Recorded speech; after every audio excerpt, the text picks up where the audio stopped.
warahmatullahi wabarakatuh. Perkenalkan, nama saya Dian Kumalasari, mahasiswa PPG Prajabatan, Fakultas Keguruan dan Ilmu Pendidikan Universitas Muhammadiyah Surakarta, tahun 2024, Prodi PGSD. Saya membuat video ini untuk memenuhi ujian tengah semester pada mata kuliah PPDP yang dianggu oleh Dr. Agus Susilo MPD. Saya akan mempresentasikan modul ajar kurikulum merdeka yang telah saya buat, yaitu pada mata pelajaran Bahasa Indonesia bab 7 Aku Ingin untuk kelas 1 fase A di SD Negeri Soropadan, Surakarta. Pada modul ajar ini, elemen yang digunakan adalah membedakan keinginan dan kebutuhan. Untuk capaian pembelajarannya sendiri, peserta didik mampu bersikap menjadi pendengar yang penuh perhatian.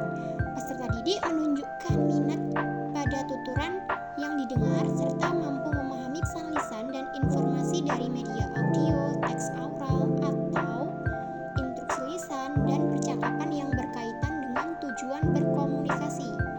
Untuk kompetensi awalnya sendiri, peserta didik memahami perbedaan keinginan dan kebutuhannya. Alokasi yang dibutuhkan yaitu 2 JP atau 2 kali 30 menit. Dikarenakan saya menerapkan kurikulum merdeka, untuk itu saya juga mengaplikasikan profil pelajar Pancasila pada modul atau kegiatan yang akan dilaksanakan bersama peserta didik nanti. Profil pelajar Pancasila yang pertama yaitu beriman dan bertakwa kepada Tuhan Yang Maha Esa. Yang kedua, gotong royong. Yang ketiga, bernalar kritis. Yang keempat, mandiri. Dan yang kelima, berkebinekaan global. Untuk target peserta didiknya sendiri ada 21 peserta didik dengan tipikal umum atau tidak ada kesulitan dalam mencerna dan memahami materi ajar.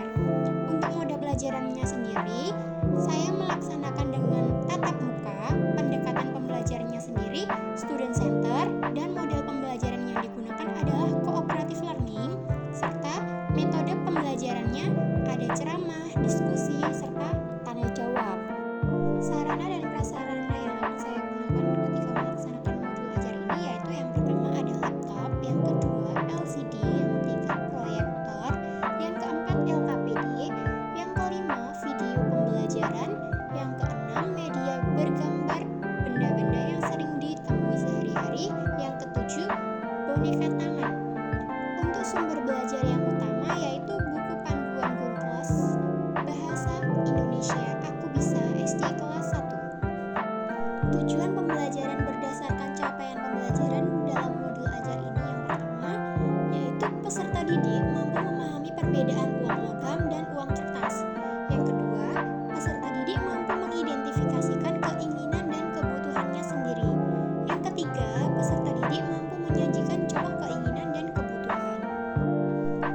Pada modul ajar ini, saya menggunakan 3 pertanyaan pemantik untuk peserta didik. Yang pertama, apa yang biasa kalian lakukan ketika bangun tidur di pagi hari? Yang kedua, bagaimana kalian bisa mendapatkan uang? Yang ketiga, kira-kira apa yang kalian lakukan jika ingin membeli sesuatu tetapi tidak punya cukup uang? Lalu untuk rencana asesmennya sendiri, saya menggunakan instrumen tertulis dengan teknik tes serta observasi dengan teknik non-tes. Pada modul ajar ini, saya menggunakan 3 asesmen. Yang pertama, asesmen awal atau diagnostik. Yang kedua, asesmen formatif dalam bentuk asesmen kelompok serta asesmen individu. Yang ketiga, saya menggunakan asesmen afektif untuk mengetahui sikap peserta didik. Berikut ini saya sajikan beberapa asesmen yang telah saya buat, yaitu yang pertama ada asesmen diagnostik, yang kedua di sini ada asesmen formatif untuk kelompok. Nah, sebelum itu saya akan menyajikan beberapa video untuk anak yang lalu saya berikan asesmen ini untuk mengecek apakah anak bisa memahami dari video yang telah saya sampaikan tadi. Untuk kunci jawabannya juga sudah terlampir. Selanjutnya ada asesmen untuk individu, asesmen formatif untuk individu. Ada 5 soal pilihan ganda dan ada 5 soal isian.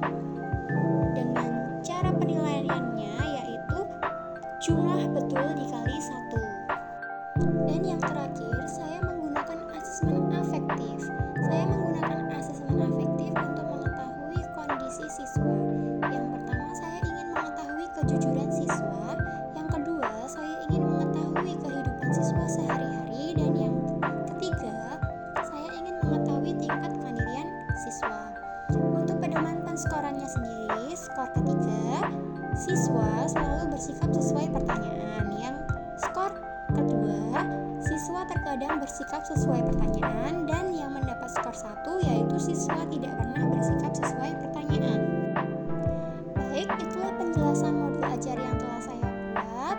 Terima kasih, mohon maaf apabila terdapat kesalahan dalam pengucapan maupun kesesuaian modul ajar.